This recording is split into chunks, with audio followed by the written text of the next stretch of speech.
Hello and welcome again to our channel. Today we're gonna check out the ASUS ROG Ally. This is not a review because there is a lot of reviews and tech reviews, very deep tech reviews in YouTube and in any tech portal or video games web portal. But this is more orientated to the experience. I've been playing with the ASUS ROG Ally for 2 weeks, and I think that you must or you should know some things that I discovered that are very good and some others that is not as good as it should be, because this is a very expensive equipment. In Latin America, it's expensive equipment because of the change of the dollar fluctuation. And in the States and in Canada, my fellow Canadians, it's like the same. It's a good price, but it's a lot of investment in one machine to spend a few hours playing video games on killing Martian, like my grandma says. Let's start with the very start of this PC or this console, whatever you want to name it, is the AMD Z1 or Z1. I'm kind of Canadian, so I will say Z1 Extreme processor from AMD. This is the truly star here because yes, ASUS did a really good job designing the console, putting all the parts together, building this little machine with this powerful machine. But the AMD Z1 Extreme is 8 cores, 16 threads, RDNA 3 with 12 compute units, 24 megabits of cache, and RAM, 16 gigabytes of RAM, 6400 mega transfer or megahertz. If you want to know why this machine is so powerful, it's because of that chip, because of that CPU slash GPU processor for AMD. I said it again. I will say it again. Yeah, ASUS did a great job assemble this machine, but the really true star here is the AMD Z1 processor. So have those ideas in mind. Let's talk about the dissipation, because one of the main issues when you have a very powerful processor is the heat. And let's disconnect this from the hub. This little exhaust, no little, it's a huge exhaust for this kind of console, and here in the ROG Eye are pretty good, but really good. Playing in the performance profile, which is 25 watts, it's cold here in the handle. Cold. You can realize that this screen and the back of the ROG Ally is extremely hot, but really hot. So the dissipation is really good. I'm in love with that because all the time the handles are cold. It's like plastic cold, like there's a little heat transference around the plastic of the enclosure, but it's really comfortable and it's cold. Really, it's cold. When this is heating, it's like a barbecue here. It's really cold in the handles. The micro SD slot is having a lot of trouble. This week, Gamer Nexus posts a video with the very deep dive review, the way that they only can do it. And the conclusion of this is that they don't know, but the ROG that they bought had the problem with the micro SD. And they check it, all the main board, all the PCB, the controller of the micro SD reader, and they don't know what happened. So one of the possibilities is that the heat here is overheating the reader with one. The other one is like a software problem in the BIOS. And the third possibility is the controller per se, the controller, that little piece of semiconductor chip is broken. And I don't know. They will decide if they send to a third lab outside his facility to check it, if is the micro SD controller the origin of the problem. But in terms of dissipation, this machine is well designed. And again, I'm pretty comfortable playing with this in performance mode. When this is really hot and this is really hot, the handles are really cold. The third topic that I want to bring here is the battery, because battery is not, it's nobody's fault. But when you are playing very good titles, very complex titles like the Resident Evils and like the Galaxy of the Guardians, all of those AAA titles in 25 watts, it's like only an hour. Only an hour is like 1 hour and 50 minutes and 5 minutes, sorry, or 55 minutes, no, not even an hour.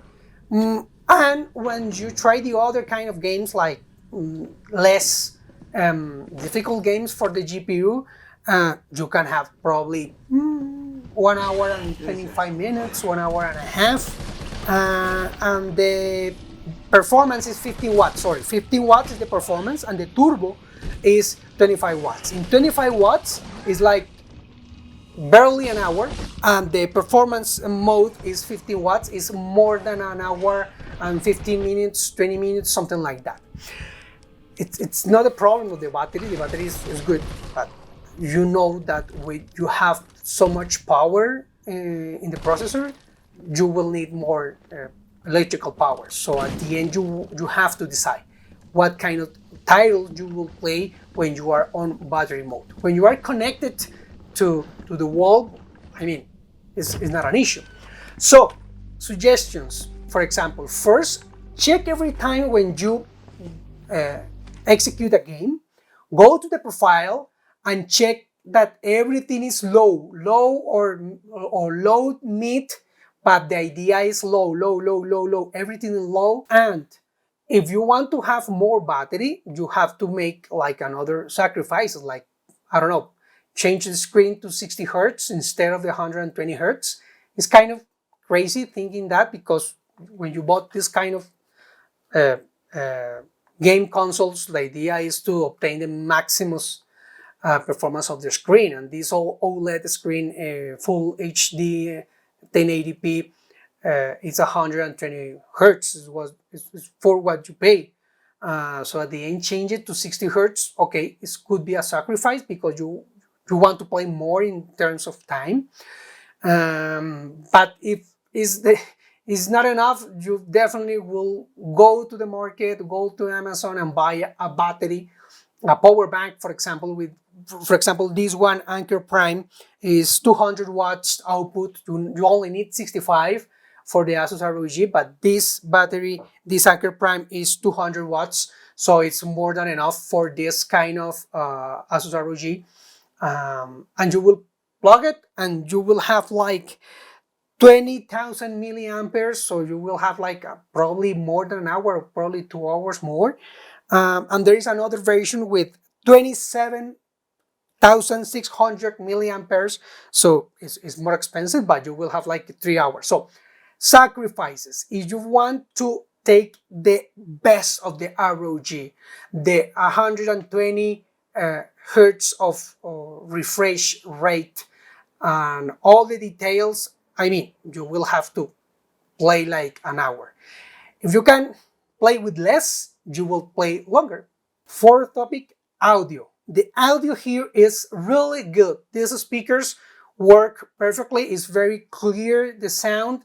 It has enough volume as well. But when you buy this kind of consoles, you will use the headphones or the earpieces that you already have, because the other option is to buy, for example, the originals of the ROG Ally accessories line. Is like $100, and probably will work perfect. But I tried the Samsung earbuds here, and I don't like the experience with those. It has latency, so when you shoot, it's like a second to hear the shot here in your ear. So I said, no, I don't like this.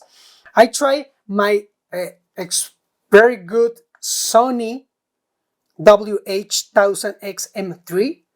This is like a two newer versions. I think there is a 1000X M5 right now in the market. These are very expensive headphones.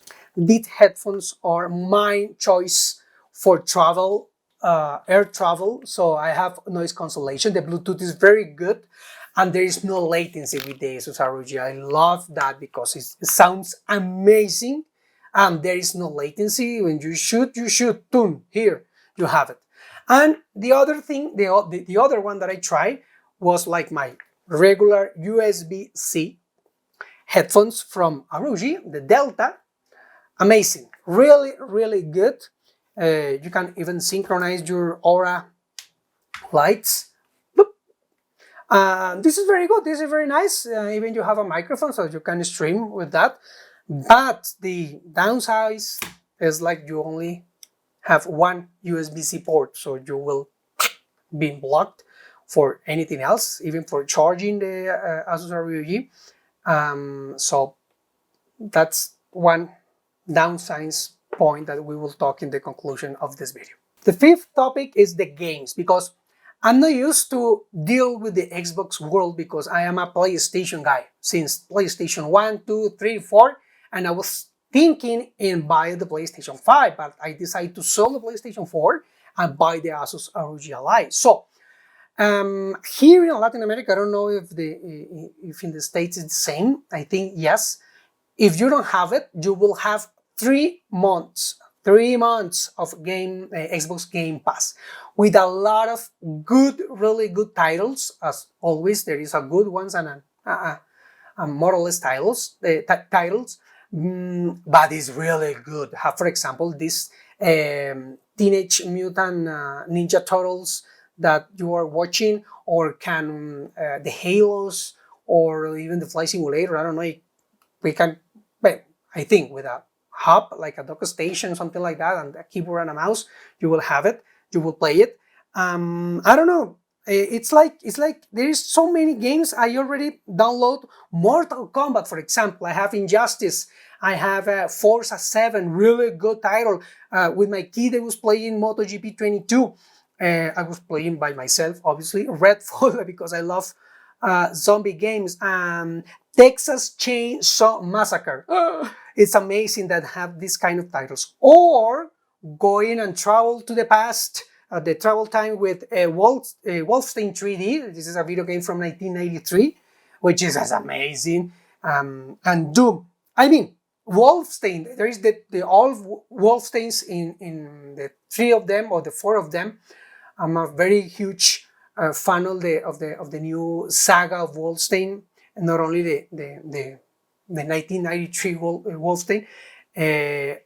But the Xbox One Pass is amazing. It's worth the value. It's like the same with the storage. It's almost mandatory to change the storage. The PUDA M2 2230 with 1 terabyte at least. I put one Silicon Power M2 Gen 4x4 with 2 terabytes because I wanted the final solution for the storage problem with the ASUS ROG, because 500 gigabytes is not enough, and this is a very bad for the ASUS ROG. So before conclusions, yes, Xbox Game Pass is worth it. You need to put it in your ASUS ROG Ally. Conclusion number 1, the experience. This is a great experience. The CPU and GPU from AMD built into the Z1 or Z1 processor stream is really good. It worth the money that cost this ASUS ROG Ally. The screen is top of the line, 1080p, 120 Hz OLED. All the colors are beautiful. It's very color accurate. So the experience in a like the whole package is almost 9 in a qualification. Why is not a 10? Because nothing is perfect. But for me, the experience is what I was expecting of this. So I'm very happy with the results. But there is some weak parts too. Before the weak parts, let's talk about the second conclusion, is the price. It's very short conclusion. It's a good price. In the States and Canada, it's a good price. It's very aggressive for ASUS. to put in the market this PC console or whatever you wanna name it, this machine of joy, like I love to call it, for this Christmas. So for me the price is okay, very good. For Latin America, I don't know, you will make your math and discover if it's good, but at least for the States and for Canada, this is a really, really good price. Third, the main points or the main selling factors that I assume to buy it and go and buy it because I bought it, is the screen. When I saw the screen and when I watched the games, I said, oh wow, I have to have it. And the price also is a very good selling point to make this kind of investment. But for me, the idea of have the same titles that I already have in my Steam library and put it here and travel with them was the other one, because I sold my PS4 and I was thinking in buy the PS5, but at the end I thought if I buy the PS5, I only have one title, one video game, because I would buy a bundle. But here, selling the PS4 and buying the ASUS ROG, I have the same games that I have in my Steam library. So for me, it's better have more games. So yes, it was a good idea. For conclusion, and its weaknesses, first, one USB-C port is not enough. This is ASUS really screwed it up with this. We have space to put another one here, or I don't know. I mean, there is places to put another USB-C port. You know, engineers do your work. Where do you think you can put an USB-C port here? But you need at least one more. This is a really huge mistake from ASUS to only put one, because we already realized that one is not enough. You will use your regular headphones USB-C. You can do it because you need to charge it with the hub. Yes, with the dock station, but it's a dock station. You will not travel regularly with a dock station, because that's not the idea of a mobile, a portable console. So the USB-C port, we need at least one more. I don't know if the battery is the weaknesses, but definitely the time is the weaknesses, because you will play only barely an hour without connecting to a power outlet on your wall, or in your airplane, or in your bus, or in your train, or carry always a power bank like the Anker of 200 watts and 20,000 milliamperes. But you will choose if the weaknesses is in the battery or in the time. Fifth conclusion. I was talking a lot about the dock station like this that I bought, and you watch it. But this is not mandatory. This is only because I wanted to do it. If you want to experience the almighty power of the ASUS ROG, you can do it without that kind of accessory. Definitely you will have all the power here from the ASUS ROG. If you want to improve because you can put an Xbox controller, probably with a little kickstand that you will buy on Amazon. You will play like this on a plane or on a train or a bus, I don't know. Yes, you can hook up with the really good dock station like this one, which has even space for another M2 and connected to a monitor like this one. Samsung is a 1080 by very basic 60 Hertz monitor. But it's not mandatory, it's not necessary. All the experience, all the joy, all the happiness is here in your hands. Don't worry about that.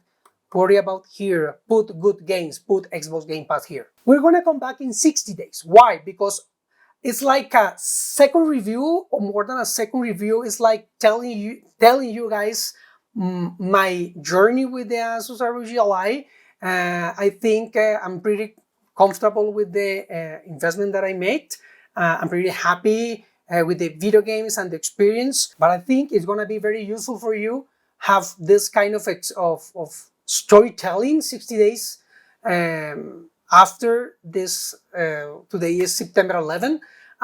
So in October, November 11, let's talk again, and I will tell you how my experience 60 days after I bought the ASUS ROG Ally. Thanks again for watching this video as always, and this is my second video in English, so thank you for the comments in the last one. Make your comments, make your suggestions, your observation, everything is very well received. I need to understand if you want to watch me talking in English. I was talking in Spanish all the time.